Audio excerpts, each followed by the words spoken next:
It was an early Monday morning when a flustered founder was sitting in my office waiting for me. It's worth noting that in startup land, Monday, it's often a bad news day. That is usually when a founder or a startup breakdown moment has finally hit the wall. An eruption took place the week before, and after thinking about it over the weekend, everyone's ready to face the issue. Or at least one party is ready to go to all-out war over it. This morning, the founder wasn't looking very talkative.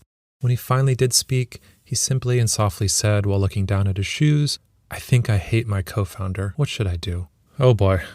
Well, let's get to that in a minute, my brave founder. First, I need coffee. You see, when you invest in a lot of startups, your job starts to feel like half mentor and half marriage counselor. You are pretty much guaranteed to have at least one company in your portfolio in great distress at all times. In many cases, this is due to a founder conflict, which leads to a founder breakup in the worst cases. This can be catastrophic to any young startup. So naturally, all parties involved want to try and avoid that. But what should you do if you're sitting across the table from your co-founder and you're hating every single moment of it? Let's rant and break it down a bit. A lot of the co-founder conflicts that I see, they start with a dispute over company ownership and compensation. In the beginning, you don't have much, or at least what you have is not worth very much. So you might overpromise or not clearly define the equity structure of the company. This can become a big problem down the road, especially if your company starts to do really well. In that case, the equity value increases, and typically so does the greediness among founders. So it's incredibly important to define the founder ownership structure and document it right from the start. Get everyone papered up and signed instead of just email chains or some loose promises made. Then everyone is on the same page, literally, and future conflicts can be avoided for the most part. The ownership of a company is perhaps an easy prerequisite, but let's get into a few other causes of founder drama and a few questions to ask yourself as you try and work through things.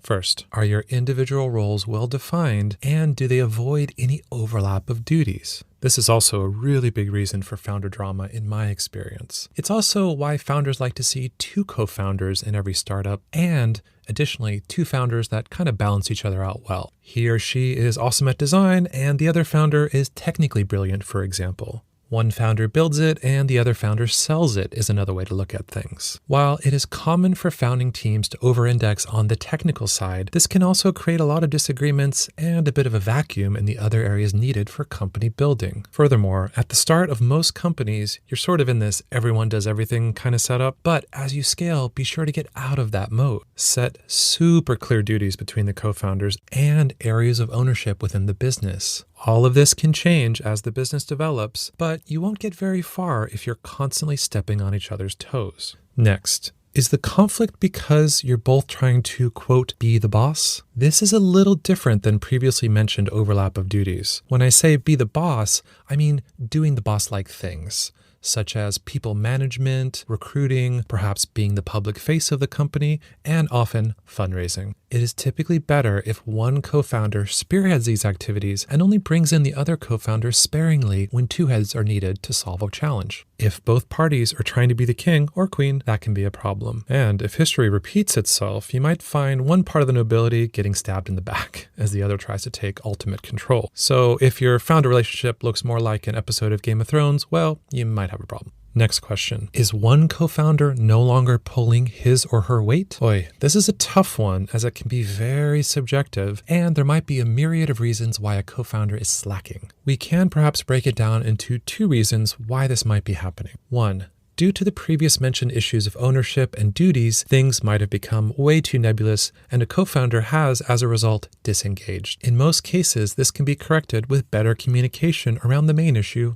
or issues. 2, a co-founder has disengaged because their heart is no longer in it or they have simply burnt out. There's no shame in either of these scenarios as the journey of company building is long and exhausting. If someone's heart is not in it, then they should step aside and stop wasting everyone's time, including their own. In the case of burnout, this one is a bit more tricky. You could argue that if they're burning out in the early stages, there is no chance they will survive scaling the business. At the same time, I think we're now doing better in our industry to address mental health and allowing for the occasional breather. There's really no reason a co-founder can't put their shoulders down for a moment, take a rest, and come back with a whole new energy. As with all things between co-founders, there just needs to be great communication on how that would happen. Final question. When and why did the communication start to break down? Okay, maybe you're seeing a bit of a trend here, but most co-founder issues come down to bad communication. So if your issues are not from what I've just discussed, it's time to do a deep think on where things went wrong. Take some time to peel back the long days and nights of company building and zero in on exactly where did things go wrong.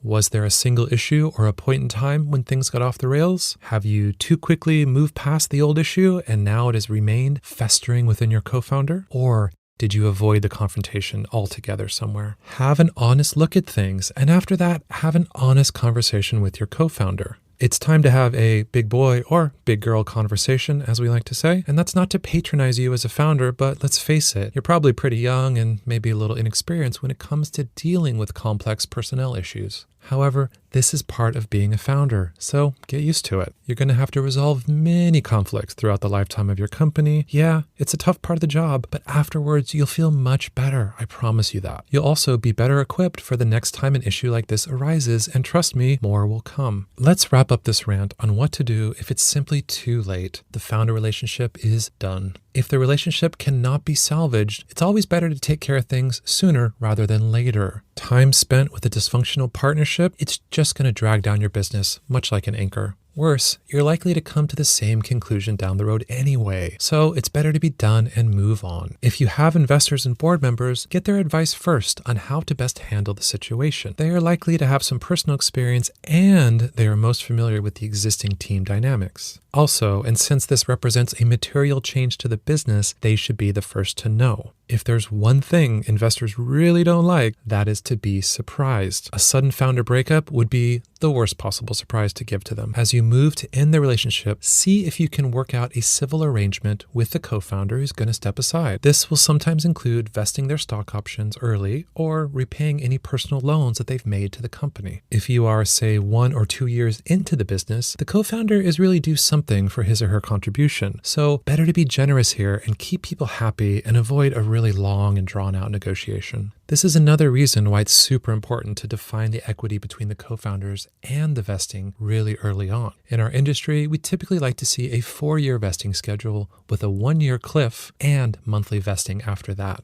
So if a co-founder was there for, let's say, 2 years, he or she would get 50% of their stock on the way out. But what happens after all this? Well, as the song goes, breaking up is hard to do. And there's likely to be a mourning period for you both. Remember, it's not personal, it's just business. You might hate each other now, but time heals all wounds, even in startup land. As far as what happened to the founder at the start of our story, well, they did none of the things we discussed, and as a result, predictably, there was a founder breakup and eventual shutdown of the business. However, I did notice for their next startup, they decided to be a solo founder. While there's a bit of a startup meme that investors only invest in businesses with 2 or more founders, regardless, sometimes it might just be better to go on this journey alone.